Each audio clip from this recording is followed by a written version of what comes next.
जी sir, कोई पिछली discussion के हवाले से कोई सवाल? तो जो बातें होती हैं कोई सोचता भी है जाके, बस सुनी अल्हम्दुलिल्लाह, दूसरे कान से निकल गई, इधर ही रह गई, दोबारा की ज़िंदगी शुरू हो गई।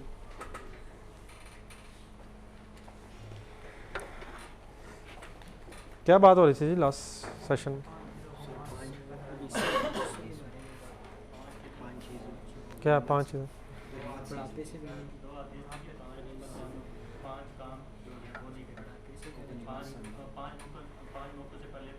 पांच चीज़ों को 5 चीज़ों पे गनीमत जानो, वो एक एक करके गिनवाया ज़रा। दूसरा थोड़ा सोचा नहीं, दूसरों के आवाज़ है ना ज़रा, चल गला ख़राब है। ये तीसरा वैसे ही सोच के दो दिन में आता, बीमारी से पहले सेहत को। ये नंबर 4 3 कर दिए उन्होंने। बुढ़ापे से पहले जवानी,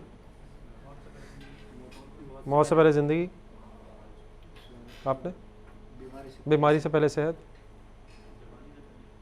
वो तो हो गया जवानी से पहले जवानी से पहले नौजवानी, ठीक है ये भी ठीक है, लेकिन ये अपना है हमारा। चौथा मसरूफियत से पहले फरागत, 5वां 5 पूरे करें।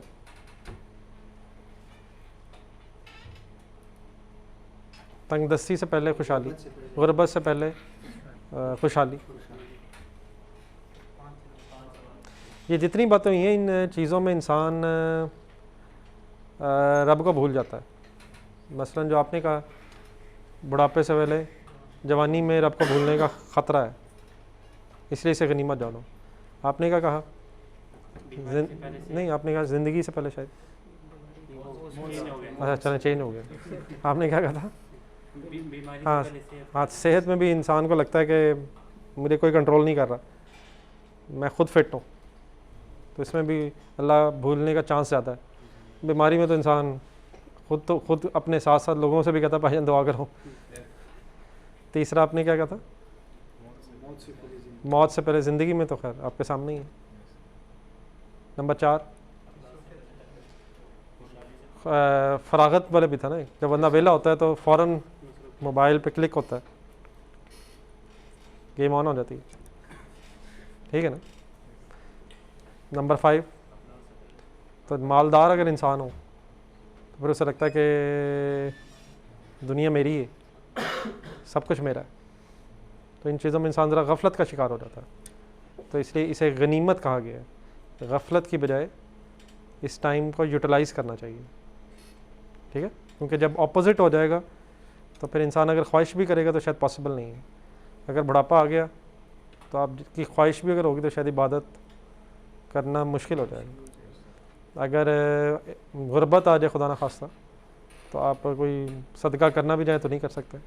बीमारी आ जाए तब भी बस आप लेटे हैं, कर ही कुछ नहीं सकते। मौत आ जाए तो फिर तो काम ही ओवर हो गया। मसरूफियत भी आ जाए तो इंसान फंस गए आप।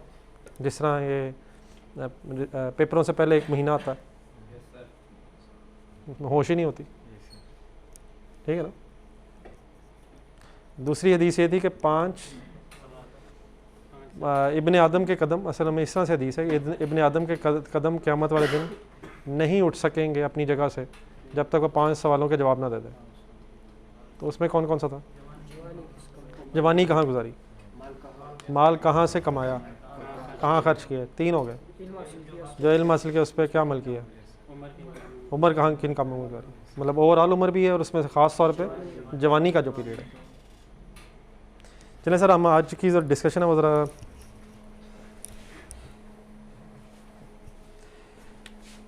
एक दूसरे एंगल से आज करते हैं। मेरा ख्याल है थोड़ी सी आज ज़रा टेस्ट चेंज करते हैं।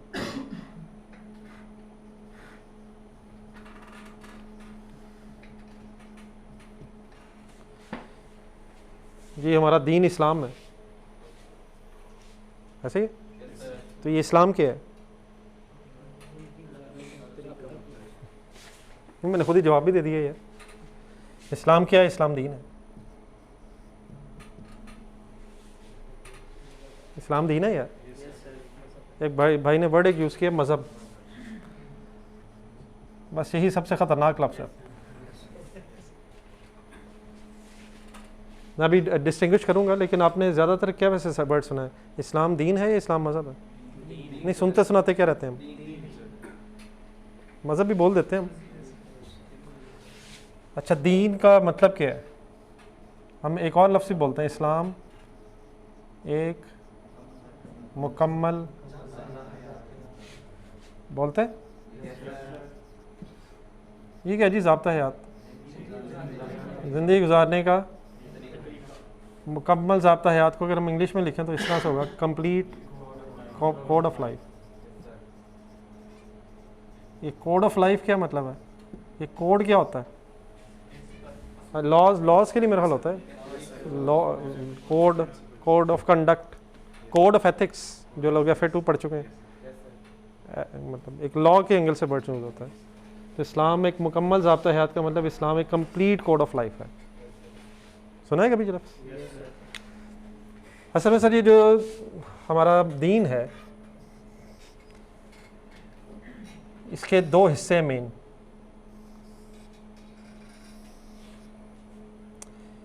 एक तो ये इंडिविजुअल लेवल पे है,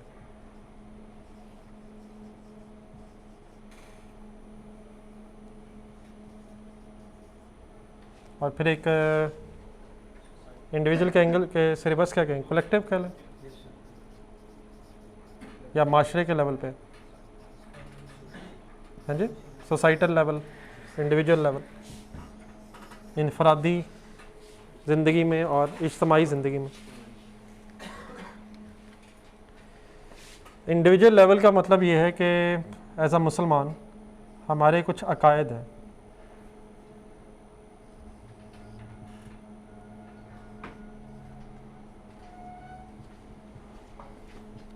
फिर हमारी कुछ रसूमात हैं,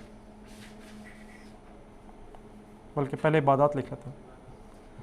हमारी कुछ इबादत हैं, फिर हमारी कुछ रसूमात हैं। दीन के हवाले से बात हो रही है। मसलन हमारे अकायद में क्या है?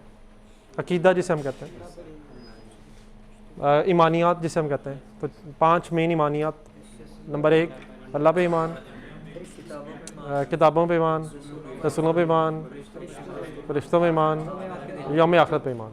तो ये तो हमारा अकीदा है, तो ये हमारे अकायद है।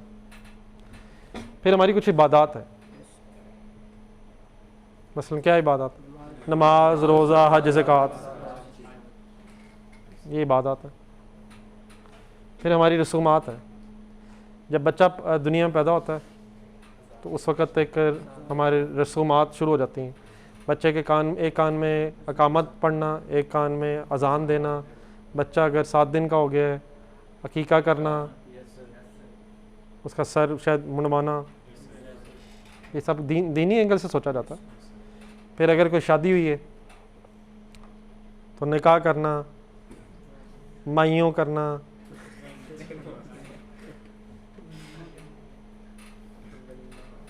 वो करना, वो लाइटें लगवाना, ढोल बजाना, तो वो सब कुछ नहीं है। सिर्फ मेरा ख्याल निकाह है या वलीमा है। मतलब शादी होगी तो दीन ने बताया कि निकाह होना चाहिए, और फिर अपनी इस्तात के मुताबिक वलीमा, जहेज़ हो, वो जो भी जहेज़ में देना वो सबको दिखाना, फेरे लगाना, कोई पता नहीं आहिस्ता आहिस्ता गेम कहाँ निकल जाए। लेकिन हमारी रसूमात में नहीं है, लेकिन रसूमात में है।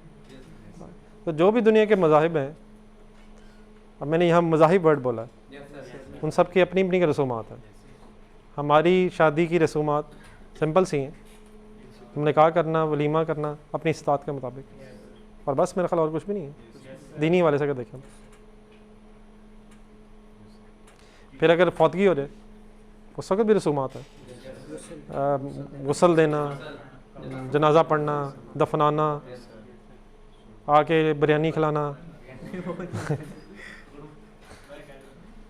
अगले दिन नाश्ते करवाना, फिर अगर फौतगी हुई है तो अब इस भाई की जिम्मेदारी है, ये दीन में नहीं है, वो हमारी अपनी मर्जी है। बल्कि शायद यहाँ तक है कि अगर 3 दिन जिस घर में फौतगी हुई हो उसके बारे में हुक्म ये कि वो 3 दिन उस घर में खाना नहीं पकना चाहिए, और मोहल्लेदारों को चाहिए कि वो 3 दिन उन्हें खाना खिलाएं।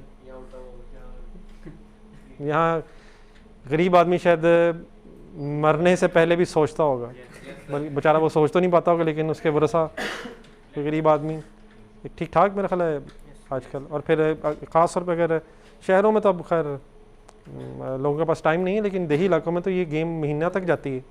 जब मेहमान आ जाते हैं वो फिर गेम ऑन हो जाती है। वो जब तक वो ना हो तो वो तो एक sort of liability sort of बन जाती है। तो ये कुछ हमने अपने खुद से अनफॉर्चुनेटली इधर उधर दिखा के वो अपने बना लिए। लेकिन दीनी हवाले से अगर देखा जाए तो गुस्ल देना, कफन पहनाना, जनाजा पढ़ना, जनाजे को कंधा देना, दफनाना, कुरान खानी चलें, दुआए खैर हो जाए, साथ फल छल हो जाए, हर चीज़ में हमने ना कहीं ना खाना पीना डाला हुआ है और बाकी चीज़ें साइड पे रह जाती हैं। मसलन फॉर एग्जांपल कोई अगर फॉर एग्जांपल कुरान खानी हो रही हो तो असल ध्यान किधर होता है वो जिस तरह सपारा पड़ा जा रहा होता है वो मेरे से आप बेहतर जानते हैं अनफॉर्चुनेटली। बल्कि अब तो गेम यहाँ तक पहुँची हुई है कि वो मोहल्ले के बच्चे भी शायद मंगवाए जाते हैं। तो अब वो क्या बेचारे पढ़ेंगे, डेफिनेटली अगर फॉर्मेलिटी सी है डेफिनेटली वो भी फिर बेचारे पता नहीं क्या पढ़ के गए होंगे और क्या नहीं पढ़ के गए होंगे। असूलन तो किसकी इस वक्त जिम्मेदारी होगी? शायद सबसे ज़्यादा पेन में से किसको हो रही होगी? अहले खाना में सबसे ज़्यादा किसे? मतलब नहीं, माँ तो अल्लाह ना करे कि बेटा जा रहा और माँ जिंदा हो सकता है। अगर तो ये होगा तो डेफिनेटली फिर तो माँ ही होगी, वरना नॉर्मली अगर बुज़ुर्ग जा रहे हो तो औलाद को होनी चाहिए। तो जो औलाद दुआ कर सकती है, जो औलाद पढ़ के साले सवाब कर सकती है नीयत से, इखलास से, वो तो शायद उसका कोई निमल बदल नहीं है। आप पैसे देकर तो खलूस नहीं खरीद सकते, लेकिन वो हर चीज़ एक मतलब सो कॉल्ड परचेजेबल्स बनी हुई है। ठीक है, तो हमारे इनफरादी लेवल पे दीन में 3 चीज़ें हैं। नंबर 1 हमारे कुछ अकायद हैं, आगे आ जाओ वो ज़्यादा जगह है। अकायद हैं, इबादात हैं और कुछ रसूमात हैं। ठीक है, तो रसूमात पैदाइश से लेके, पैदाइश पे भी हैं, शादी ब्याह पे भी हैं, मौत पे भी हैं, कोई और इसके अलावा भी हैं, सालगिरह भी तो है चलें ईद, वो चलें ईद है, चलें ठीक, और कोई जहन में आती है? यही चीज़ है मेरा ख्याल रसूमात वगैरह में, मतलब दीनी हवाले से अगर सोचें। लेकिन क्या बस हमारा दीन यही है? ये तो है इनफरादी लेवल पे, इंडिविजुअल लेवल पे। लेकिन फिर आपने सुना ज़रूर होगा होपफुली कि हमारे दीन का एक माशी निज़ाम भी है। माशी निज़ाम, माशी का मतलब क्या है? Economic system.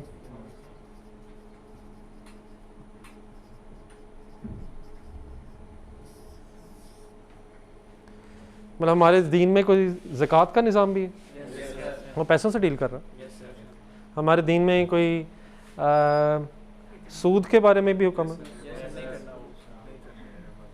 ठीक है, धोखा नहीं देना, तो ये चीज़ें भी तो हैं। नाप तोल में कमी नहीं करना, ये चीज़ें भी तो हैं। तो ये माशी सिस्टम से डील करती हैं ना कि माशर इकोनॉमिक सिस्टम कैसा होना चाहिए। तो हमारा जो दीन का कॉन्सेप्ट है, इस बेसिक जो अगर इसे चंद वर्ड्स में बोला जाए, वो ये है कि ये जो माल मिलता है हमें, ये हम कमाते नहीं, ये अल्लाह की तरफ से अमानत है।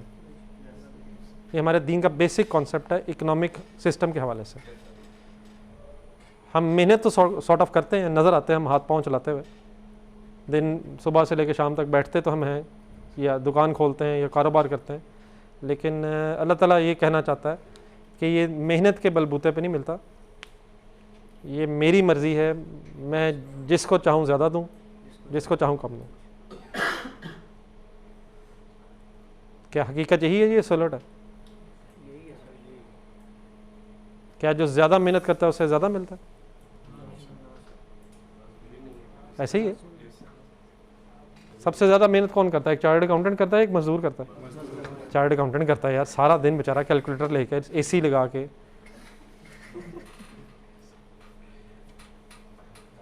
मजदूर के एंगल से देखें तो हम तो कुछ भी नहीं कर रहे, लेकिन उस बेचारे को तो कुछ भी नहीं मिलता।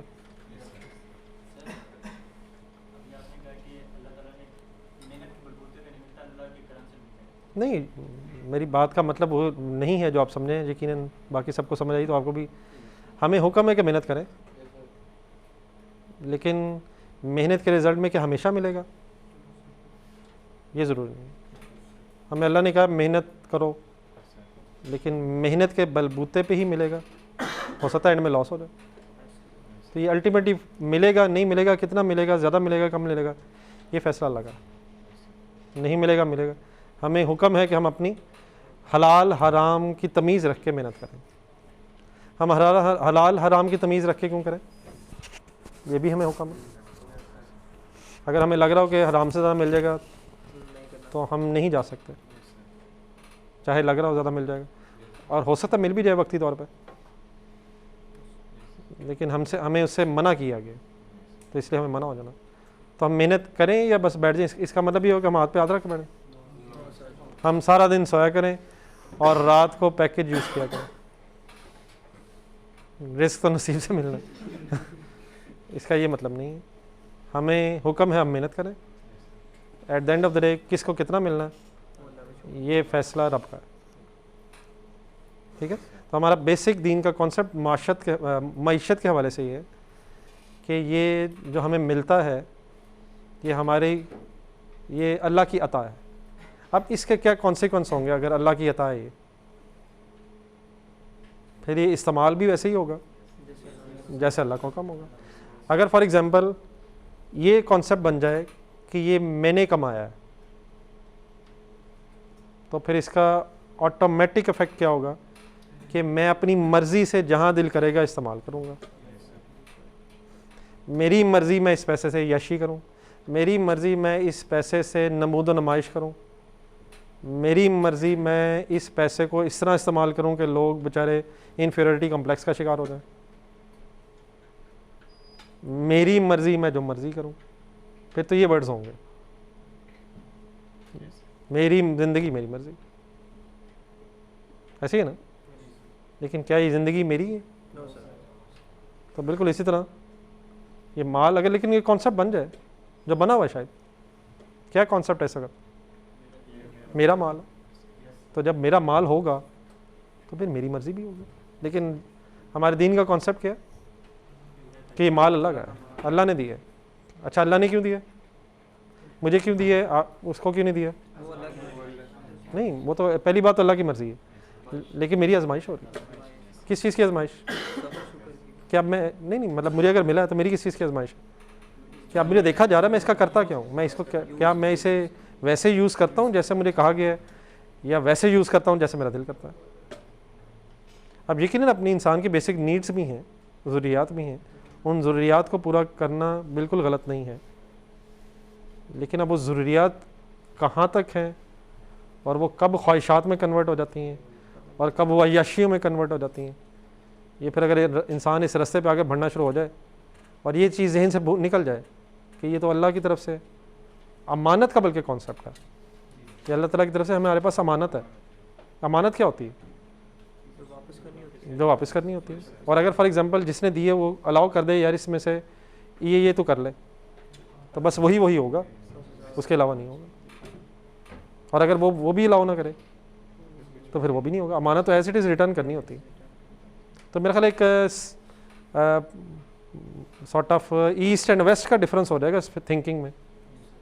अगर ये कहा जाए कि मेरा माल है, या ये समझ आ जाए कि ये अल्लाह की अता है, ठीक है। तो इस अगर आपकी जेब में जितने पैसे हैं वो किसके हैं? अपने, ठीक है, आपके हैं यार। किसने दिए हैं? डैडी ने, होपफुली डैडी ने दिए होंगे अभी इस वक्त तो, या अम्मी से खींच लिए होंगे या माँ जी ने अम्बा जी से लेके दे दिए होंगे। तो अब्बा जी के पास कहाँ से है? अब्बा जी मेहनत की है। आखिरकार अगर हम पीछे चले जाएं कहाँ से हैं, तो अब ख़ास तौर पर अगर डैडी के हैं तो ये तो डबल ऑब्लिगेशन नहीं। एक तो ये चलें हमने अपना सारा दिन गुजारा और फिर चलें इधर उधर टकरे टुकरे मार के पैसे कमा लिए, एक है अब्बा जी से पैसे ले लिए, अब्बा जी की मेहनत के पैसे, तो क्या ये तो ज़्यादा पॉजिटिव यूज़ नहीं होने चाहिए? इनके तो वेस्ट करने का मेरे ख्याल सवाल ही पैदा नहीं होता। अगर कोई नौजवान मेरे जैसा इन पैसों से अगर सिगरेट पिए तो ये तो जुल्म है मेरा। हाँ पीनी है अगर तो अपने को कमा ले, लेकिन इसके साथ तो जुल्म है। क्यों सकता है? नहीं मैंने आपको तो कुछ नहीं कहा, नहीं मैंने वैसे ही पूछा पीने लिए। अभी रिसेंटली मुझे एक ऐसे नौजवान को इस तरह से देखने का इत्तेफाक हुआ है जो ठीक ठाक वीक भी है, मतलब मैं जब उसे देख रहा था वो क्या कर रहा है, दूर से देखा, वो नहीं मुझे देख रहा था मैं, तो मुझे बड़ी है कि यार वो मतलब बिल्कुल ही बारीक सा वो बेचारा था, और कुछ नहीं तो मेरा सेहत का ख्याल करेगा। ये मेरा ख्याल है कि मोर देन 50% लोग इस वबा में, आपकी 50% नहीं कह रहा, ओवरऑल ये सही कह रहा हूँ 50%। और आजकल जो सादा सिगरेट पीता हो तो शरीफ आदमी होगा। नहीं अल्लाह का शुक्र है मैंने आप में से किसी को नहीं देखा, तो आप इस तरह परेशान ना हो। मैं अल्लाह का मेरा गवाह है, मैं आप में से किसी को पिन पॉइंट नहीं कर रहा, तो वैसे जनरल बात कर रहा हूँ। देखिए कभी कभी आपके साथ बातों बातों में हंसी मजाक हल्का सा हो जाता है, डजंट रियली मीन्स कि खुदा न खासा किसी को पिन पॉइंट करना। एक ओवरऑल एक डिस्कशन का मकसद ये होता है कि कहीं अगर कोई कमी कोताही इंसान उसे इम्प्रूव करने की कोशिश कर ले। तो मेरे नज़दीक बहरहाल ये तो, लेकिन बहरहाल गेम तो बड़ी आगे निकली हुई है, लेकिन फिर भी वाले सी का जो स्टूडेंट है बेचारा ये एक हद से आगे नहीं जा पाता, वरना अदरवाइज जो कॉलेजेस यूनिवर्सिटीज़ में हालात हैं वो तो मेरा ख्याल बहुत दूर गेम निकल गई हुई है। वो तो मतलब आपको पता नहीं किस किस तरीके के वो नशे आ गए हैं, वो तो मेरा ख्याल है सिगरेट तो बड़ी आम सी चीज़ है। क्या ख्याल है? तो बहरहाल बात जो हो रही थी वो हम बैक टू वापस। अब देखिए ना, मतलब फॉर एग्जांपल मैं एक सिगरेट पी रहा हूँ, कितनी की आती है सिगरेट? आपको एक्सपीरियंस नहीं होगा, कोई 10, 15, 20 रुपए की चले, तो वो बिल्कुल ऐसे नहीं है जैसे मैंने 20 रुपए का नोट मोड़ा हुआ और उसे आग लगाई हुई है।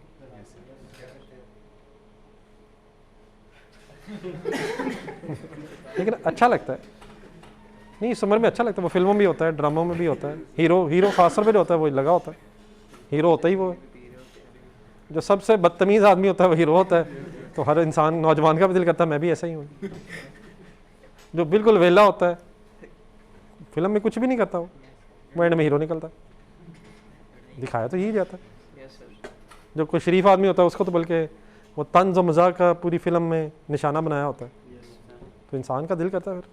लेकिन ये तो बिल्कुल वैसे है जिस तरह हम 20 रुपए के या 25 रुपए इकट्ठे करके नोट को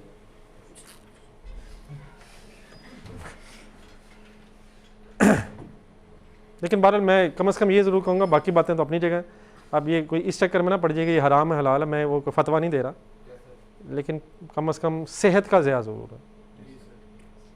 पैसों का तो चलो है ही है, लेकिन मेरा ख्याल है सबको पता है अब तो उसके ऊपर, लेकिन हम वो वाली नहीं ना पीते, वो दूसरी भी हैं। तो मेरा ख्याल इम्पोर्टेड वालों पर नहीं बनी हुई है, लेकिन बहरहाल सेहत तो मेरा ख्याल है इसमें तो कोई किसी का कोई इख्तलाफ नहीं होगा कि सेहत का नुकसान है। चले सर, बात हो रही थी कि दीन, हमारे दीन का एक माशी निज़ाम है और उसका क्रक्स क्या है कि जो कुछ हमें मिलता है ये अमानत के तौर पे, ये हमें अल्लाह की अता है और हमें इसका देर पर हिसाब देना, और इसीलिए फिर अल्लाह ताला ने इसमें ज़कात भी रखी है, सदक़ात भी रखे हैं। अल्लाह ताला चाहता तो ये भी कह सकता था 100% मुझे दे दो, अगर उसने दिए, लेकिन उसने कितना रखा है? 2.5% ज़कात का, बाकी जो अगर सदका करना चाहे वो अलग है। ठीक है, अब ये ज़कात का सिस्टम भी इसलिए है, अगर आपको अभी थोड़ा से बल्कि थोड़ा सा आप लोगों ने सुना था, अगर वाकई ज़कात सही तरह से अदा होने शुरू हो जाए सिस्टम में, सोसाइटी में, तो वाकई ही शेड टैक्सेस की ज़रूरत नहीं है, क्योंकि ये 2.5% ठीक ठाक अमाउंट है। तो ओवरऑल, और फिर अगर ये हकदारों तक भी पहुंच जाए, जिस तरह हम बता रहे थे कि बाकी वहाँ भी पहुँच जाए जहाँ पे वाकई ज़रूरत है, और ज़रूरत भी अपने रिश्तेदारों से शुरू हो रही है।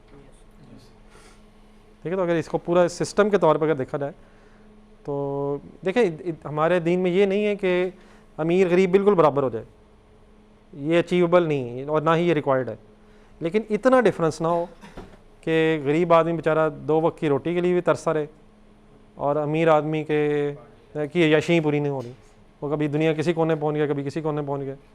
तो ये जो too much gap some time महसूस होता है कि कुछ लोग बेचारे झुग्गियों में रह रहे हैं और कुछ महलों में रह रहे हैं। तो इसको कम से कम करने की कोशिश है हमारे दीन में। ये बिल्कुल ज़ीरो नहीं हो सकता, बिल्कुल ज़ीरो का मतलब फिर ये हो जाएगा अगर सब इक्वल हो जाएंगे तो इंसेंटिव ऑफ मेहनत वो ख़त्म हो जाएगा। क्या मतलब इंसेंटिव ऑफ मेहनत? नहीं मतलब जब भी इंसान को मेहनत करता है तो उसे कोई रिवॉर्ड चाहिए होता है। अगर फॉर एग्जांपल इस तरह हो जाए कि कंपनी का जो सीईओ और कंपनी का जो कोई मजदूर है या चौकीदार कह लें, अगर इन दोनों की सैलरी सेम हो जाए तो मतलब सीईओ भी कहेगा मुझे क्या तकलीफ़ है, मैं अभी सारा दिन मगज़ खपाई करूं, मैं भी वही बन जाता हूं। तो इंसेंटिव ऑफ मेहनत नहीं रहेगा, ठीक है। तो इंसेंटिव ऑफ मेहनत हमारे दीन में है। अगर आप बिज़नेस कर रहे हैं, आपका प्रॉफिट आपका राइट है, लेकिन अगर आपने प्रॉफिट कमा लिया है और उसकी बेस पे आपने को वेल्थ इकट्ठी कर ली, वेल्थ बना ली है, प्रॉपर्टीज़ इकट्ठी कर ली हैं, तो उसका फिर आपने कुछ ना कुछ परसेंटेज उन लोगों के लिए देना है जो ज़िंदगी की इस दौड़ में पीछे रह गए हैं, क्योंकि सबकी सलाहियतें सेम नहीं हैं। सलाहियतें सेम सबकी, कुछ जहनी तौर पे तेज़ होते हैं, कुछ फिज़िकली तौर पे स्ट्रॉन्ग होते हैं, कुछ फिज़िकली वीक होते हैं, तो सब लोग इक्वल नहीं हैं। तो हो सकता है कि इस माशरे में कुछ लोग आगे निकल जाएं और कुछ पीछे रह जाएं, लेकिन ये ना हो कि जो आगे निकलेंगे वो इतना आगे निकल जाएं और फिर फॉर एग्जांपल अगर मेरे पास 1 करोड़ हो गया है, मैं उस 1 करोड़ को इसी बैंक में रख के सूद कमाना शुरू कर दूँ, इट मीन्स मेरा वैसे ही बढ़ता रहे। अब मैं सो भी रहा हूँ तो मेरे पैसे बढ़ रहे हैं, मैं काम भी नहीं कर रहा, वो बढ़ते ही जा रहे हैं। और एक गरीब आदमी बेचारा वो हर वक्त इसी टेंशन में कि मैंने सुबह का नाश्ता अगर बच्चों के लिए इकट्ठा कर लिया तो मैं दोपहर की रूटीन के लिए कहाँ से अरेंज करूँगा। तो वो बेचारा हर वक्त इसी टेंशन में, मीन्स इससे होता ये है कि ना अमीर को रब याद रहता है। अमीर को रब क्यों नहीं याद रहता? वो हर वक्त ही तो ये और वो मल्टीप्लाई होता रहता है, तो वो हर वक्त यशी में लगा रहता है। और गरीब को भी क्यों रब नहीं याद रहेगा? वो हर वक्त बेचारा अपनी 2 वक्त की रोटी पूरी करने के चक्कर में रहता है। अब रिक्वायर्ड क्या है कि वो जो है कुछ ना कुछ रब की राह में निकाले ताकि उसे भी एहसास हो कि मेरा नहीं है, रब उसे भी याद आए। और गरीब आदमी की कम से कम बेसिक नेसेसिटीज़ पूरी हों ताकि वो भी सोच सके मैं दुनिया में क्यों आया हूँ, मैंने यहाँ क्या करना है, मैंने जाके जवाब देना है। इस वक्त अगर आपकी अनफॉर्चुनेटली अपनी सोसाइटी में गुर्बत का आलम ज़रा देखें तो कहाँ किसी बेचारे गरीब आदमी को इन बातों की समझ आनी है। एक हदीस है कि जो फ़क्र है, फ़क्र गुर्बत, ये इंसान को कुफर तक ले जाती है। तो इसमें कोई मेरा ख्याल है गलत वाली बात नहीं है। अगर फॉर एग्ज़ाम्पल भूख लगी हो तो फिर ईमान रब डेफिनेटली बड़ा मुश्किल हो जाता है। अल्लाह ताला इस आज़माइश से सबको बचाए। तो लेकिन बहरहाल अनफॉर्चुनेटली इस वक्त इकनॉमिक सिस्टम ठीक ना होने की वजह से हैव्स और हैव नॉट्स, ये वर्ड सुना कभी? जिनके पास है हैव्स और जिनके पास नहीं है, बहुत ज़्यादा गैप हो गए। ठीक है, दुनिया को अगर हम ओवरऑल देखें तो एक यूरोपियन सोसाइटीज़ नज़र आती हैं और फिर एक तरफ अफ्रीका जहाँ कहत गुर्बत और वहाँ फिर यशी। तो ये अनइक्वल डिस्ट्रीब्यूशन ऑफ वेल्थ है। हमारा दीन का जो कॉन्सेप्ट वो ये है कि ये जो माल है ये सर्कुलेट करे, अमीरों में नहीं, पूरी सोसाइटी में। अमीरों में कैसे सर्कुलेट करता है ये? नहीं मतलब फॉर एग्जांपल एक अमीर आदमी 7 स्टार होटल चला गया, अब 7 स्टार होटल किसका होगा? किसी और आदमी अमीर। अब वो खर्चेगा, वो उसकी जेब में चला जाएगा। अब जो अमीर आदमी 7 स्टार होटल में गया है, उसका सपोज कोई गाड़ियों का शोरूम है, बड़ी सी गाड़ियों का शोरूम है, वो जो 7 स्टार होटल का मालिक है उसने बड़ी सी गाड़ी लेने वहाँ आ जाना। ठीक है, तो ये जो बड़े बड़े शॉपिंग प्लाजे बने हुए हैं, ये KFC, मैकडोनल्ड्स, अमीर आदमी बस इधर ही फिरता रहता है, उसके पैसे इस अमीर के पास आ जाते हैं, इस अमीर के उस अमीर के पास चले जाना। मसलन फॉर एग्जांपल एक अरबपति शख्स की बेटी करोड़ों रुपए का जहेज़ लेके किसी दूसरे अरबपति शख्स के बेटे के साथ ब्याह दी जाए तो वेल्थ मूव तो हुई है, लेकिन कहाँ से कहाँ पहुँच गई, मतलब आपस में फिरी जा रही है। ठीक है, समझ आती है। अब ज़कात से क्या होगा, कहाँ से कहाँ सर्कुलेट होगी, अमीर आदमी से निकल के ये डिज़र्विंग लोगों में आएगी। फिर डिज़र्विंग आदमी क्या करेगा, वो इस पैसे को इस्तेमाल करेगा, और वो डेफिनेटली जिस लेवल पे होगा वो अय्याशी में इस्तेमाल नहीं अफोर्ड कर सकता, वो भी किसी आम आदमी से ही कुछ चीज़ें ख़रीदेगा अपनी बेसिक ज़रूरत पूरी करने के लिए।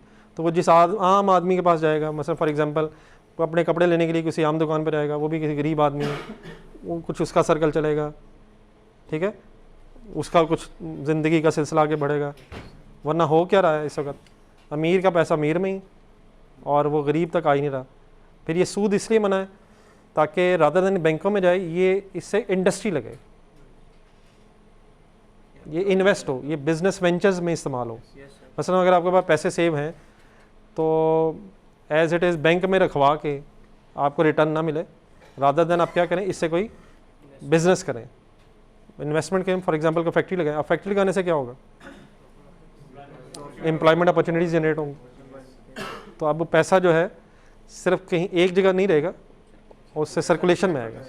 तो पैसा पूरी सोसाइटी में अगर सर्कुलेट करेगा तो उसका बेनिफिट ओवरऑल सोसाइटी को आएगा। तो असल में ये कुछ क्रक्स हैं जो मैं आपको थोड़ा सा बता रहा हूँ इस्लाम के माशी निज़ाम का। सूद का क्या मतलब है, नहीं इंटरेस्ट का क्या मतलब है, इंटरेस्ट का मीनिंग क्या होता है। आपके पास पैसे में सामने जमा करा दी, अब वो डेड है, डेड क्यों है, नहीं dead in sense, dead investment है ना, वो पड़ा है बस, अब वो सर्कुलेट नहीं हो रहा। वो जो आगे लोन देगा वो भी सूद पे दे देगा, वो भी फिक्स लेना शुरू हो जाएगा। तो असल में मारा कौन जाएगा, जो इन्वेस्टमेंट कर रहा है। तो इन्वेस्टमेंट जो कर रहा है वो भी ऐसा ऐसा इस नतीजे पहुंचेगा, यार मुझे क्या तकलीफ है, बैंक दे तो रहे हैं। जिस तरह हम जब ये IRR वगैरह पढ़ते हैं, कम अज़ कम बैंक रेट से ज़्यादा हो, तो अगर नहीं है तो वहीं रख देते हैं, तो इंसान इस नतीजे पहुँच जाता है। लेकिन अगर वो होगा ही नहीं, बैंक होगा ही नहीं फॉर एग्जांपल, तो फिर इंसान इन्वेस्ट करेगा, और इन्वेस्ट करने से फिर प्रॉफिट्स भी हो सकते हैं, फिर लॉस भी हो सकते हैं, लेकिन उससे कम से कम वेल्थ सर्कुलेट होती है। ठीक है, आई होप कि कुछ बात समझ सकें।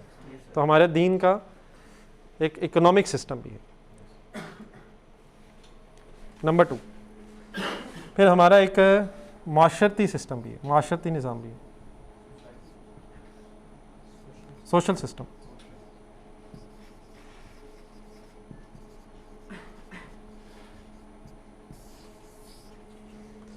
ये क्या जी, सोशल सिस्टम हमारे जी, हमारे सोशल सिस्टम का जो क्रक्स है वो ये है कि इंसान बराबर है। आपने हुज़ूर सल्लल्लाहु अलैहि वसल्लम का हिज्जतुल वदा सुना होगा, कोई थोड़ा सा एक्सप्लेन करेंगे क्या है वो? किसी गोरे को किसी काले पे, किसी अरबी को अजमी पे, रिवर्स भी है शायद, गोरे काले को काले पे गोरे पे, अरबी अजमी। अरबी अजमी का पता, मतलब अरबी वो जो अरब वाले हैं, या अजमी मीन जो गैर अरब हैं, जिनकी ज़बान अरब नहीं है, और ना ही किसी अजमी को अरबी पे कोई फसीलत नहीं है। फ़ौक़ियत अगर है तो सिर्फ किस वजह से, तकवा पे है। तो हमारा दीन का मेन कॉन्सेप्ट क्या है, इंसान बराबर है, और इंसानों में मर्द भी हैं और औरत भी हैं, मर्द और औरत भी बराबर है, नहीं ऑलमोस्ट नहीं, पूरे बराबर है। सिर्फ उस ऑलमोस्ट का क्या मतलब है, 99.98% नहीं, बहुत मैं बताता ना बाद में। ओवरऑल एज एन इंसान मर्द और औरत बराबर है। सिर्फ जब शादी हो जाती है एक मर्द और औरत की, तो उस वक़्त जिस तरह हर ऑर्गेनाइजेशन में कोई एक बॉस होता है, हर ऑर्गेनाइजेशन में कोई बॉस होता है, एक ऑर्गेनाइजेशन में फाइनली एक ही बॉस होगा या एक से ज़्यादा होंगे? एक किसी भी ऑर्गेनाइजेशन में, किसी भी कंपनी में CEO कितने होंगे? क्यों? अल्टीमेटली कोई एक पर्सन ऐसा होना चाहिए जो अगर कभी कन्फ्लिक्ट्स आ जाए तो वो डिसाइडिंग रोल में होना चाहिए, मतलब वो फिर फाइनली एक कास्टिंग वोट होना चाहिए। ये कंपनी लॉ वगैरह में पढ़ा होगा। ये आखिरकार एक शख्स ऐसा ज़रूर होना चाहिए जो अगर कन्फ्लिक्ट हो जाए तो अब ये तो नहीं कि हर वक्त अब दो बंदों में कन्फ्लिक्ट है तो मसला ही हल ना हो, तो किसी एक को फाइनली अथॉरिटी होनी चाहिए कि अल्टीमेटली उसकी मान ली जाए। लेकिन नॉर्मल बिहेवियर ये होना चाहिए कि आपस में मिलजुल के फैसले करें, एक दूसरे के साथ मशावरत के साथ फैसले करें। लेकिन अगर फॉर एग्जांपल फ़ैसला ना हो पा रहा हो मशावरत से, तो किसी एक के पास ये राइट होना चाहिए, वरना सिस्टम नहीं चलेगा कि उसका एक पास एक फ़ाइनल अथॉरिटी हो। बिल्कुल इसी तरह वो है जो आपने सुना हुआ है, उसका पूरा कॉन्सेप्ट ये है कि सिर्फ़ इस शादी ब्याह के एक अल्लाह ताला के नज़दीक ये ख़ानदान एक इदारे की तरह है, इसका अब सरबरा होना चाहिए कोई, ठीक है। अब अगर फॉर एग्ज़ाम्पल ये चीज़ अल्लाह ताला ना बताता कि ख़ानदान का सरबरा कौन होगा, तो मर्द का ख्याल ये होना था कि मुझे होना चाहिए, और औरत का ख्याल ये होना था कि उसे होना चाहिए, क्योंकि मर्द जो है वो अपने सेंटिमेंट्स के हिसाब से सोचेगा, ख़वातीन जो है अपने सेंटिमेंट्स के हिसाब से सोचेंगे। तो अगर ये डिसाइड ना हुआ होता फिर तो ये लड़ाई झगड़ा होना ही था। अब ये कौन डिसाइड कर सकता है? नहीं, जिसने दोनों को बनाया, जिसे मर्द के सेंटिमेंट्स का भी पता है, जिसे मर्द के हकूक़ और फ़राइज़ का भी पता है। असल में प्रॉब्लम सिर्फ आती है फ़राइज़ हमें नहीं पता कि मर्द के फ़राइज़ में क्या क्या है, सिर्फ हमें बस वो पता है। और इसी तरह मर्द अल्लाह ताला को ये भी पता है कि औरत के क्या हकूक़ और फ़राइज़ हो सकते हैं। तो देयरफॉर अभी यहाँ अल्लाह ताला ही बेहतर पोजीशन में थे, क्योंकि वो दोनों को जानते हैं कि किसे एक सॉर्ट ऑफ ऑर्गेनाइजेशन का हेड होना चाहिए। तो सिर्फ ये इतना रोल है। अदरवाइज़ अगर आप कभी ठंडे दिल से देखें, दीन के हवाले से देखें, तो मर्द की बहुत ज़्यादा जिम्मेदारी हैं, लेकिन हम सिर्फ बदमाशी के एंगल से बस अपने ज़हन में रखते हैं। हालांकि बॉस जो होता है वो अगर इस एंगल से देखे कि मैं अल्लाह को जवाब दे हूँ, तो उसकी तो ऑब्लिगेशन सॉर्ट ऑफ है कि उसके साथ उससे जुल्म ना हो जाए। क्या बॉस से पूछा जाएगा अगर कोई जुल्म हो गया तो उसी की जिम्मेदारी होगी। तो मेरी इन बातों के बाद होपफुली अब आप ऑब्लिगेशन महसूस कर रहे होंगे रादर देन खुश होने के, ठीक है। तो जिस तरह हर ऑर्गेनाइजेशन में कोई एक बॉस होता है, बिल्कुल उसी तरह से अल्लाह ताला ने फाइनली बॉस मुकर्रर कर दिया है, और वो अल्लाह ही इस पोजीशन में था कि जो डिसाइड कर सकता है, और वो बस इतना है।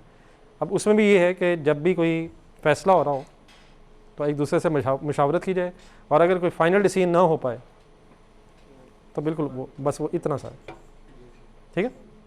तो माशरती निज़ाम का क्रक्स क्या है कि तमाम इंसान बराबर हैं, मसावात है। हाँ, सिर्फ अल्लाह के नज़दीक कौन सुपीरियर है इंसानों में? जिसका तकवा। अब ये हमें नहीं पता कौन ज़्यादा तकवे वाला है। हम दुनिया में किसी शख्स के भी इवन उसकी ज़ाहिरी शक्ल और सूरत देख के भी हम ये नहीं कह सकते इसका तकवा ज़्यादा, वो अल्लाह बेहतर जानता है। तो हमारे लिए क्या है कि हाँ सब इक्वल है। अब देखिए ये जो बात है ना, अगर हम थोड़ा ठंडे दिल से सोचें ना, तो हमारे बहुत से मसाइल वैसे ही हल हो जाए। हम तो कोई पंजाबी है, कोई पठान है, कोई बलोची है, कोई सिंधी है, अगर हम पहले मुसलमान हो जाएं तो हमारे सारे बहुत बड़े बड़े मसले हमारे रिजॉल्व हो जाए। हम इस वक्त पाकिस्तानी भी शायद बात की बात है, अगर हम मुसलमान होकर सोचें तो हम तो सब बराबर हैं, बल्कि मुसलमान भाई भाई हैं। आपने ये भी सुना होगा। बल्कि इसके ये मैं आपको एक आयत दिखाता हूँ जहाँ से मेरे ज़हन में चीज़ें आ रही हैं। ये किधर गया वो?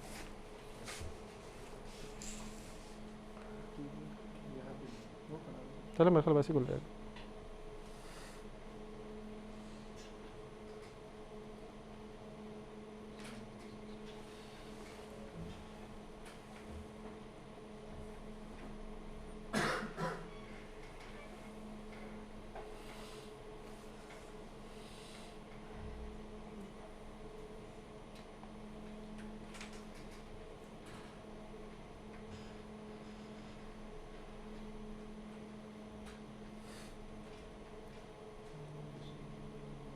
हाँ जी, नहीं मैं एक और दूसरा, हाँ वो मिल गया, एक मिनट।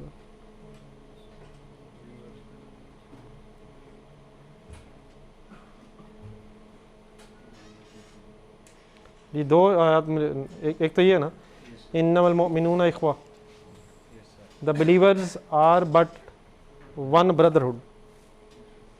मुसलमान मोमिन जो हैं वो आपस में भाई भाई हैं, सिंपल ट्रांसलेशन इसकी। बाकी खैर एक और अगर, और फिर आगे एक हुक्म दिया जा रहा है कि अगर इनके दरमियान कभी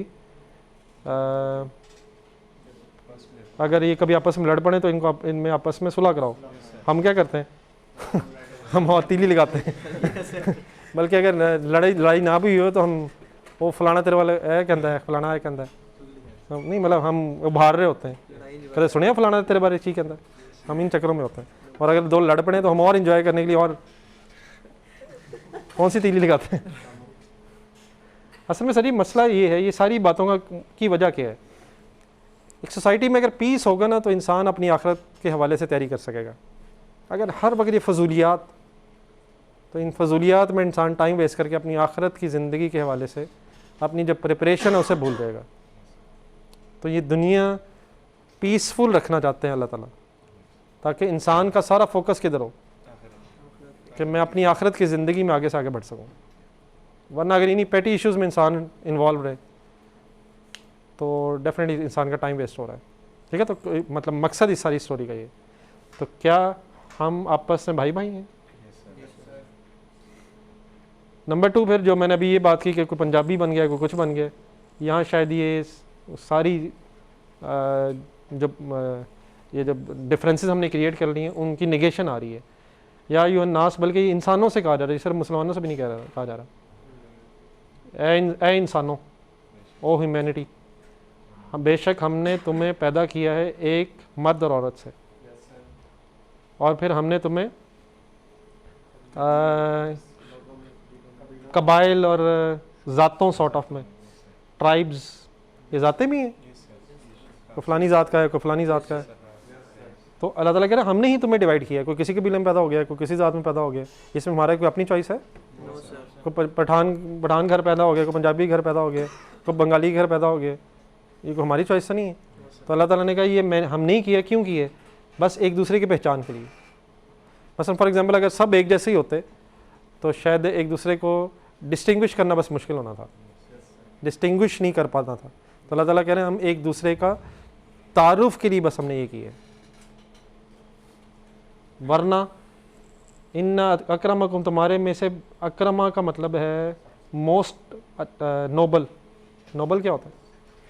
नेक आदमी, बेहतरीन कह लें या नेक कह लें, इज़्ज़त वाला। हाँ, इज़्ज़त वाला सही है। तुम में से इज़्ज़त वाला कौन है? अल्लाह के नज़दीक कोई ज़ात वाला नहीं, कोई कबीले वाला नहीं। अल्लाह के नज़दीक कौन इज़्ज़त वाला है? जो तकवे वाला है। अतकाकुम, जो तुम में से सबसे ज़्यादा तकवे वाला है, तो तुम में सबसे ज़्यादा सही अच्छे अमाल करने वाला है। और बस बात ख़त्म होगी। यानी कि ये जो अल्लाह ताला ने कबीलों में, ज़ातों में अगर अलग-अलग किया है तो वो सिर्फ एक तारुफ के लिए एक दूसरे का है। अदरवाइज़ इन चीज़ों की अल्लाह ताला के नज़दीक कोई वैल्यू नहीं है। वैल्यू किसकी है? जो तकवे वाला है। तो अगर ये बात समझ आ जाए तो मेरा ख़्याल है कि कम से कम हम मुसलमान बन जाएंगे, और मुसलमान बन जाएंगे तो इंशाल्लाह बहुत से मसले हल हो जाएंगे। ये भी इश्यूज़ हैं वैसे। अनफॉर्चुनेटली पंजाब से कोई अगर KP की चला जाए तो पंजाबी आ गया, वहाँ से जो यहाँ है आपको तो पता ही होगा यहाँ के वाले क्या कहते हैं। तो ये बिल्कुल मेरा ख्याल है एक रेलेवेंट सी बहस है और फजूल बहस है, और इसी से हम डिफरेंसेस क्रिएट कर लेते हैं। वो दो पंजाबी बैठ जाए, जो पंजाबी बैठ जाएंगे तो आपस में पंजाबी इसलिए बोलेंगे ताकि किसी तीसरे को समझ ना आए। और पठानों को मैं कुछ नहीं कहता क्योंकि वो हमारे गेस्ट हैं, वो वही करते हैं जो ताकि हमारी बात किसी को ना पता चले। हालांकि शायद इससे डिफरेंस क्रिएट होता है। क्या ख्याल है? मैं अगर वहाँ जाऊँ और मैं जानबूझ के पंजाबी इसलिए बोलूँ ताकि पठानों को समझ ना आए तो डेफिनेटली बुरा लगेगा उन्हें। और सिमिलरली अगर यहाँ बैठा हो एक बंदा तीसरा और दो भाई लगे हों एक ऐसी लैंग्वेज में जो पंजाबी सुन तो रहा है लेकिन समझ नहीं आ रही, तो शायद इससे डिफरेंस बढ़ेंगे। क्या ख्याल? और वो ना चाहते भी शायद सोचेगा पता नहीं मेरे खिलाफ ही बात कर रहा है, हालांकि शायद वो बात आपस में कुछ कर रहे हो। तो हमारे ये जो डिफरेंसेस हैं ना ये इस वजह से बढ़ते जा रहे हैं क्योंकि हमने अपने आप को मुसलमान समझना छोड़ दिए। हमारे लिए ये चीज़ें ज़्यादा इम्पोर्टेंट हो गई हैं। हम इन चीज़ों से अपनी दोस्ती दुश्मनी बनाते हैं। क्योंकि ये पठान है तो देर फॉर मेरा दोस्त है, क्योंकि ये पंजाबी है देर फॉर मेरा दोस्त है, और क्योंकि मैं अगर पंजाबी हूँ तो ये पठान है इसलिए खुदा ना खासा मेरा दुश्मन है। ये पठान है और ये पंजाबी है तो देर फॉर यही हुआ, यही हो रहा है। अब मैं पठान पंजाबी सिर्फ इसलिए कह रहा हूँ, मेरे ख्याल हमारे में सिंधी कोई नहीं है, वरना गेम वो भी ऑन है। कोई सिंधी है, कोई बलोची है, कोई वो है, कोई वो है, बस सबको क्या भूला हुआ है। कोई ये नहीं कहता हम मुसलमान हैं। हालांकि हमारी आइडेंटिटी क्या है? हमें अल्लाह ताला ने मुसलमान बनाया। हम उसको भूल गए हैं, इसलिए डिफरेंसेस बढ़ते जा रहे हैं। तो अगर हम अपने आप को मुसलमान समझेंगे तो ये फजूल किस्म के जो हमने अपने अपने डिफरेंसेस क्रिएट कर लिए हैं ये ऑटोमेटिकली ख़त्म हो जाएंगे। और आप खुद सोचें हमारे दुश्मन को और क्या ज़रूरत है, अब हम हमारे दुश्मन को क्या ज़रूरत है कि वो हमसे दुश्मनी करे, हम तो आपस में दुश्मन बने हुए। और ये बड़ा सीरियस इशू है। मैं आई होप कि आपको ये नहीं लग रहा मैं एग्जैजरेट कर रहा हूँ। अगर आप ज़रा इर्द गिर्द ठंडे दिल से सोचें तो ये वाकई बड़ा सीरियस इशू बना हुआ है कि हम एक दूसरे को इन्हीं चीज़ों की वजह से अपना दुश्मन समझ बैठे हैं। ठीक है, वो अब डेफिनेटली वो एक अलग बहस हो सकती है, हो सकता है किसी ने दूसरे से जुल्म भी किया हो, ये मैं किसी को जस्टिफाई नहीं करना चाह रहा, लेकिन बहरहाल अगर किसी ने किसी से जुल्म किया भी होगा तो उतना जुल्म नहीं किया होगा जितना हमारे दुश्मन हमारे साथ जुल्म करते हैं। क्या ख्याल है? हमारा अगर मुसलमान हम बन के सोचें तो हमारा दुश्मन कौन है? काफिर ही होंगे। तो क्या खुदा ना खास्ता कोई पंजाबी ये कहेगा कि मुझे पठानों से ज़्यादा काफिरों से मोहब्बत है? ये वाली बात तो नहीं है, और ना ही ये वाइस वर्सा होना चाहिए। आपस के अगर कोई दो भाइयों में इख्तलाफ हो भी जाए तो क्या वो ये करेंगे कि बाहर से गली में से जाके किसी थर्ड पर्सन को ला के अपने घर बैठा लेंगे? ये इस वक्त ऐसे ही है ना। दो भाइयों में अगर कोई इख्तलाफ हुआ है तो उन्हें क्या करना चाहिए? रिजॉल्व करें। और अगर खुदा न खासा रिजॉल्व नहीं भी हो रहा तो इसका ये नतीजा तो नहीं निकलेगा कि वो अपने दूसरे भाई के अगेंस्ट किसी बाहर वाले के साथ दोस्ती करके अपने भाई को पिटवा दे। कम से कम ये तो नहीं ना होना चाहिए। ये समझ आ रही मेरी बात? लेकिन क्या यहाँ तक बात पहुँच जाती है? तो हमारा माशरती निज़ाम क्या है कि मुसलमान आपस में भाई भाई हैं, मसावात है। फिर थोड़ा सा और अगर एक्सप्लेन करें, हमारे माशरती निज़ाम में पेरेंट्स के हकूक़ हैं, पेरेंट्स के हवाले से हकूक़ हैं। पेरेंट्स को डेफिनेटली औलाद के बारे में अहकामात हैं। बहन भाइयों का एक दूसरे के साथ ताल्लुक़ का हुक्म है। ठीक है, रिश्तेदारों के साथ सिला रहमी, ये वर्ड सुना कभी? कता रहमी ना हो, ये भी सारा हमारा माशरती निज़ाम है। हम उस तरह से नहीं हो सकते कि हमें परवाह ही नहीं। हमें यकीनन अपने करीबी रिलेटिव्स के एंगल से सेंसिटिव होना चाहिए। ठीक है, उनकी केयर करनी चाहिए जितनी हम कर सकते हैं। तो कता रहमी ये इस तरह वाले से तो आपने सुना होगा कि बड़ा सख्त गुनाह है। अल्लाह ताला मुझे भी और आप सबको भी इससे महफूज रखे। बट लेकिन आजकल तो with the passage of time बड़ी कोताही होती जा रही है। अब तो मैं समझता हूँ कि भाइयों के दरमियान भी शायद अरसा हो जाता है और बात नहीं होती। भाइयों से ज़्यादा दोस्तों से दोस्ती होती है। लेकिन चले कम से कम भाई से दुश्मनी ना हो। लेकिन समटाइम गेम काफ़ी ओवर हुई होती है। जायदाद तो चले अल्लाह करे अभी आपका मसला ना हो लेकिन जब वो हो जाता है फिर तो, जब शादी हो जाती है फिर तो ऐसा लगता है जैसे मेरा जो भाई है ना ये मेरा सबसे बड़ा जानी दुश्मन है। चाहे बचपन सारा उसके साथ ही कहीं खेलते कूदते गुजारा हो, शादी के फ़ौरन बाद लगता है कि अब मुझे अलहदा होना ही होना है। और अब्बा जी को चाहिए फ़ौरन मुझे सबका हिस्सा दे दें उसने क्या करना है, उसने क्या करना है?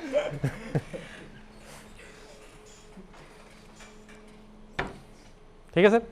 तो क्रक्स ऑफ द स्टोरीज के माशरती निज़ाम में सब लोग इक्वल हैं हकूक़ के हवाले से, हकूक़ और फ़राइज़ के हवाले से। बाकी किसी को अल्लाह ताला ने अमीर बना दिया, किसी को गरीब बना दिया, किसी को फ़लाना जगह पैदा कर दी है, किसी को कहीं, ये अल्लाह ताला की तकसीम है। किसी को गोरा बना दिया, किसी को काला, इसमें हमारी क्या अपनी चॉइस है? क्या ख्याल है?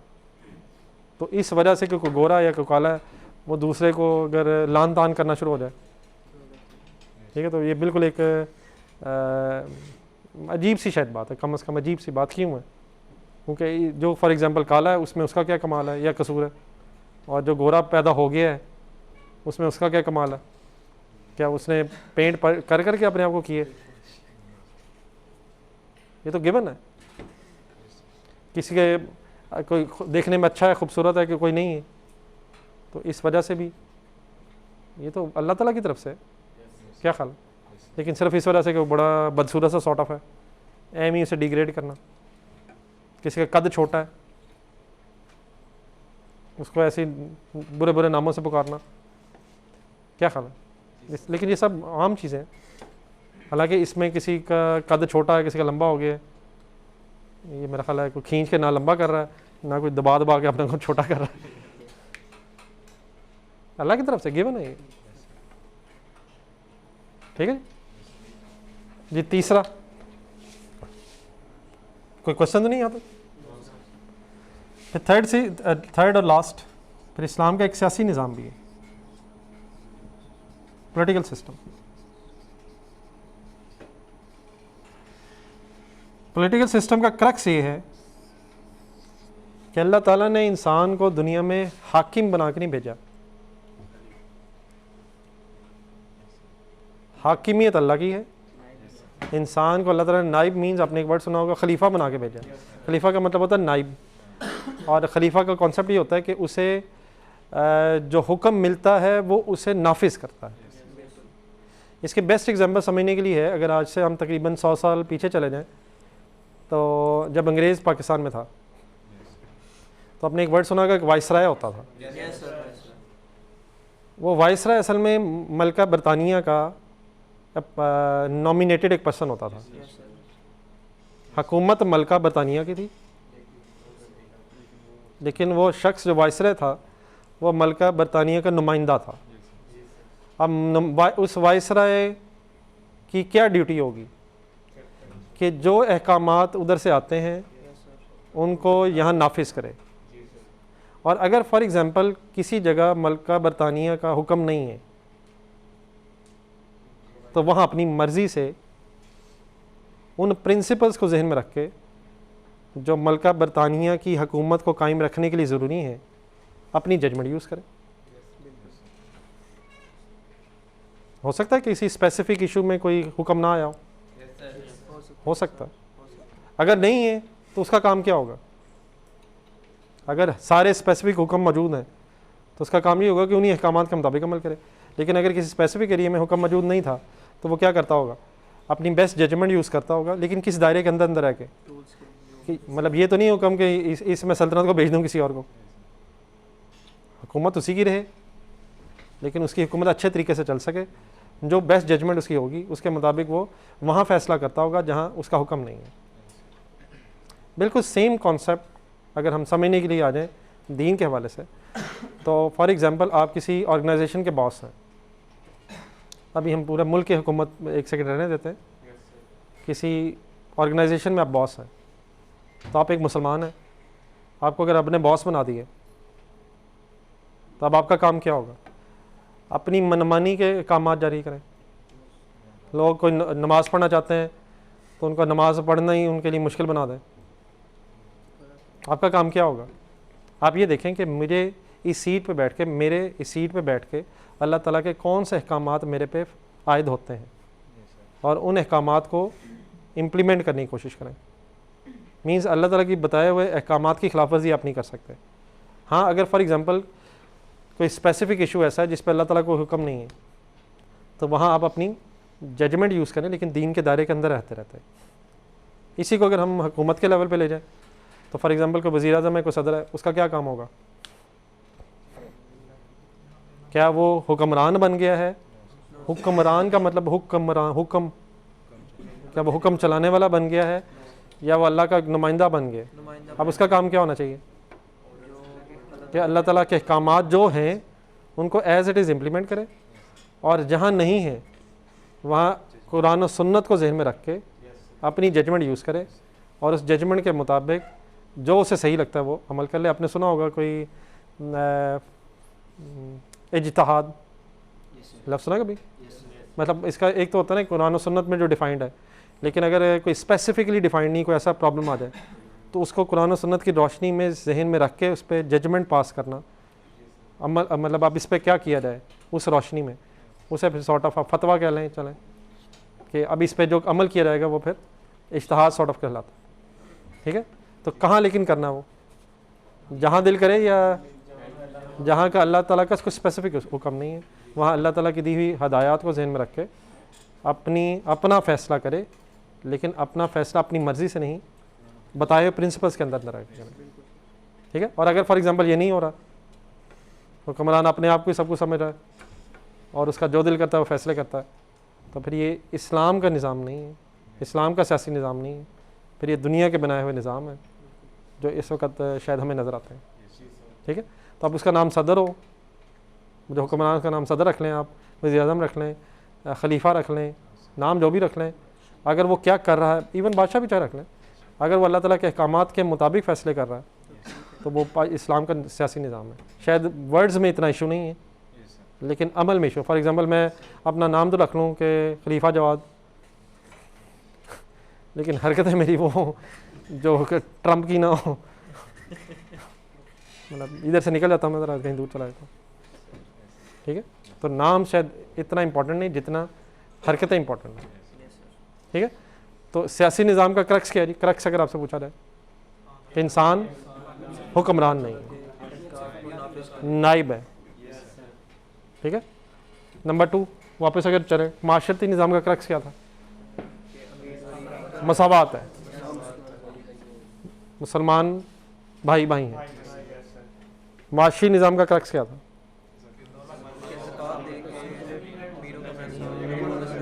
माल और दौलत अल्लाह की अता है, अमानत है, अमानत है, मसावात है और इंसान नाइब है। ठीक है, तो अगर इंडिविजुअल लेवल के साथ साथ कलेक्टिव लेवल पे भी ये दीन हो, ये चीज़ें हों, तो फिर ये पूरा दीन बनेगा। एक वर्ड आया था शुरू में, मज़हब।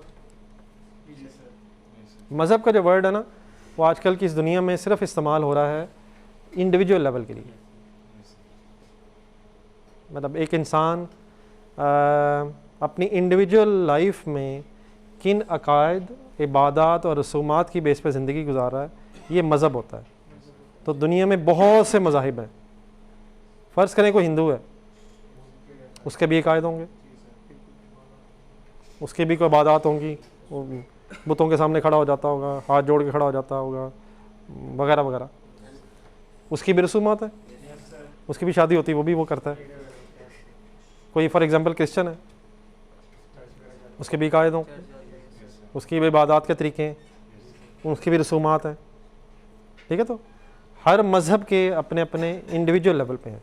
लेकिन हमारा जो दीन है वो सिर्फ मज़हब नहीं है, उसमें मज़हब वाली चीज़ें भी हैं, लेकिन वो सिर्फ मज़हब नहीं है। हमारा जो दीन है वो कंप्लीट कोड ऑफ लाइफ है। ये कंप्लीट कब बनेगा? जब ये 24 घंटे बनेगा। क्या आप 24 घंटे नमाज़ पढ़ते हैं? क्या आप 24 घंटे हम सारा 365 डेज़ रोज़े रखते हैं? क्या हर वक्त हज करते रहते हैं? वो तो स्पेसिफिक इवेंट्स हैं।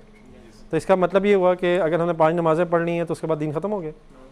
फिर आप अगर ऑफिस में हैं तब भी दीन आप पे है। अगर फॉर एग्ज़ाम्पल आपकी कोई दुकान है, इवन अगर आप स्टूडेंट हैं, स्टूडेंट्स के भी लिए मतलब जो भी आप कर रहे हैं उस पर जो भी अल्लाह का हुक्म है, अगर आप उस पर अमल दरामद करें तो तब दीन है।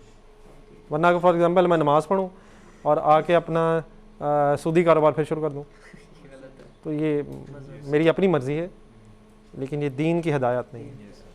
तो ये 24 घंटे की एक हमारी कमिटमेंट अल्लाह ताला से थ्रू आउट द लाइफ, तब ये दीन बनेगा। ख्वाहिश ये होनी चाहिए क्या? Complete surrender. बाकी अल्लाह ताला जितनी हिम्मत दे दे, लेकिन ये नहीं कि कुछ चीज़ें इंसान अपने लिए बस ये काफ़ी है, बस मेरे लिए इतना काफ़ी है, बाकी मेरे लिए रेलिवेंट है, खुदा ना खासा ये नहीं होना चाहिए। पूरी होलिस्टिक पिक्चर सामने होनी चाहिए, पूरा सिलेबस सामने होना चाहिए और उसके एंगल से प्रिपरेशन होनी चाहिए। हाँ, खुदा ना खासा पूरी एफर्ट के बावजूद अगर कोई टॉपिक वीक रह जाए तो अल्लाह ताला से उम्मीद है कि जिस तरह वो पेपर में नहीं आता टॉपिक, तो इंशाल्लाह अल्लाह ताला उसे भी माफ़ कर देगा। लेकिन अगर मैं ये कह दूं कि FA1 में, क्योंकि मैंने FA1 इसलिए कहा है कि FA1 में तो तकरीबन सब की नज़रों से गुजर चुकी है। FA1 में मैं नहीं मानता रेशोस को,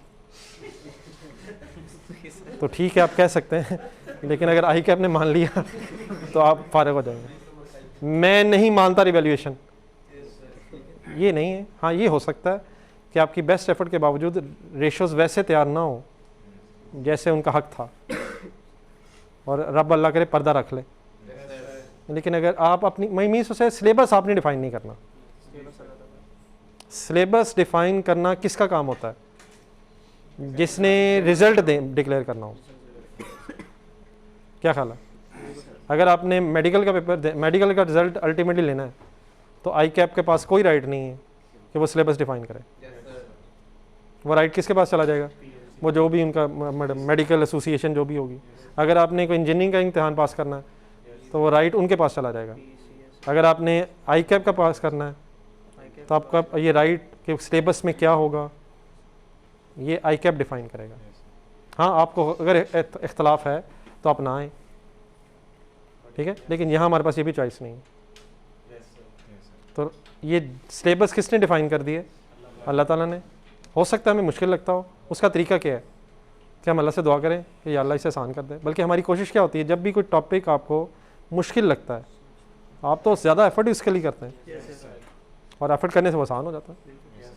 तो जब भी दीन की बात सामने आए तो ख्वाहिश ये पैदा होनी चाहिए कि इंशाल्लाह मैंने अमल करना है, लेकिन ये इंशाल्लाह वही वाला होना चाहिए जो हकीकत में होना चाहिए, ये मंडे वाला नहीं होना चाहिए। तो ख्वाहिश पूरी होनी चाहिए, बाकी अल्लाह ताला ही तौफीक देता है तो इंसान आगे बढ़ता है, ठीक है। तो इस दीन जो है वो सिर्फ मज़हब नहीं है हमारा, मज़हब जो होता है वो सिर्फ इनफरादी लेवल पे डील करता है, लेकिन अगर हम इसे कंप्लीट कोड ऑफ लाइफ इसलिए कहते हैं क्योंकि ये अगर ये आप इन तीन चीज़ों को देखेंगे तो अब इज्तमाही निज़ाम में से कुछ भी बाकी नहीं रहा है। माशरती माशरा भी सारा आ गया है, मईशत भी सारी आ गई है, और इवन हाई मतलब पॉलिटिकल सिस्टम भी सारा आ गया, ठीक है। तो कंप्लीट कोड ऑफ लाइफ इसलिए है क्योंकि हर एंगल से हमें कुरान और सुन्नत में तालीमात दी गई हैं, और डेफिनेटली एक रास्ता ये भी खुला है कि जहाँ स्पेसिफ़िक तालीमात नहीं है वहाँ मुसलमान मिलजुल के कुरान और सुन्नत की रोशनी में कोई फ़र्दर कानून साजी भी कर सकते हैं जहाँ अल्लाह ताला के या सुन्नत के मुताबिक कोई स्पेसिफ़िक रूल्स अवेलेबल नहीं हैं। लेकिन ये भी ज़रा सोचें कि ये कौन कर सकता है, ये कौन करेगा। फॉर एग्ज़ाम्पल ये कौन डिसाइड करेगा कि इस जगह अगर स्पेसिफ़िक कोई हुक्म नहीं है तो वो क्या होना चाहिए? क्या जिसका दिल करेगा वो कर लेगा? मसलन फॉर एग्ज़ाम्पल अकाउंटिंग में कोई अकाउंटिंग में कोई किसी स्पेसिफिक एरिया के मुताबिक कोई स्टैंडर्ड नहीं है। लेट्स अज्यूम जिस तरह आईटी अब बहुत ज़्यादा एडवांस होती जा रही है, तो सपोज़ ये जो आईटी स्पेसिफिक इश्यूज़ हैं इसके एंगल से अगर कोई स्टैंडर्ड ना बनाओ तो क्या कोई स्टूडेंट उठेगा पीआरसी का और वो स्टैंडर्ड बनाएगा? या कौन आएंगे? वो जिन्होंने सारे स्टैंडर्ड पढ़े होंगे, बनाए होंगे, जिन्हें एक्सपीरियंस है, वो मिलजुल के बैठेंगे और ये देखेंगे कि ये जो नया एरिया आ गया है इसके लिए अकाउंटिंग के रूल्स एंड रेगुलेशंस क्या होने चाहिए। आई होप कि अंडरस्टूड सी बात है। फॉर एग्जांपल कोई नई बीमारी आ गई है तो पेशेंट्स डिसाइड करेंगे कि इसके लिए मेडिसिन कौन सी होगी। कोई आम डॉक्टर भी नहीं करेंगे, वो डॉक्टर्स करेंगे जिनका एक्सपीरियंस है ओवरऑल सारी फील्ड्स का है, वो बैठ जाएंगे, वो फिर डिसाइड करेंगे इसका कैसे इलाज होना चाहिए वगैरह वगैरह, ठीक है। तो एक्सपर्ट्स का काम होगा ये। सिमिलरली दीन के एक्सपर्ट्स का ही काम होगा जिन्हें कुरान और सुन्नत का पहले नॉलेज हो, वही डिसाइड करेंगे कि इस स्पेसिफिक एरिया में अगर कोई वाज़ेह हुक्म नहीं है तो कुरान और सुन्नत की रोशनी में क्या हुक्म होना चाहिए। ये नहीं कि मेरा दिल करे तो मैं अपना फतवा दे दूँ, आपका दिल करे तो अपना दे दूँ। दीन के साथ अनफॉर्चुनेटली हमारा इस तरह बिहेवियर होता है। अदरवाइज़ जो मैंने बातें की वो तो लॉजिकली समझ आती हैं कि दवाई उसे ही बनानी चाहिए, स्टैंडर्ड उसे ही बनाना चाहिए, लेकिन फतवा सबको ही दे देना चाहिए। बल्कि समटाइम ये भी महसूस होता है जिसका दो दिल के वो भी कर देना चाहिए। तो ये दीन के साथ एक मजाक है, हम इसे सीरियस नहीं लेते क्योंकि अल्लाह ताला हमें उस वक़्त नहीं पकड़ते जब हम गलत हरकत करते हैं, तो हमें महसूस ऐसे होता है कि हम आज़ादी हैं। हालांकि हर वक्त ये ज़हन में रखना चाहिए कि हमें देखा जा रहा है और जो हम कर रहे हैं वो नोट हो रहा है। एक इरादे की हमें चॉइस तो दी हुई है, हम अपनी मर्ज़ी से हरकतें भी कर लेते हैं, लेकिन ये बड़ा टेम्परेरी सा वक्त है, इन सब का हमें हिसाब देना है। तो दीन के लिए भी अल्लाह करे हम उसी तरह सीरियस हों जिस तरह अदरवाइज़ हम दुनिया के हवाले से बड़े इजीली समझ भी जाते हैं बात। मसलन आई होप कि इसमें कोई ऐसी एम्बिग्यूटी वाली बात ही नहीं है कि स्टैंडर्ड किसको बनाने चाहिए, किसे बनाने चाहिए, स्टूडेंट्स को बनाना चाहिए। और सिमिलरली फिर दीन के हवाले से भी किसे ओपिनियन देने चाहिए जो दीन समझते हैं, ठीक है। हर बंदे का ये काम नहीं है, ये भी दीन के एक्सपर्ट्स का काम है, ठीक है जी। मेरी किसी बात में अगर कोई क्वेश्चन रह गया यहाँ तक।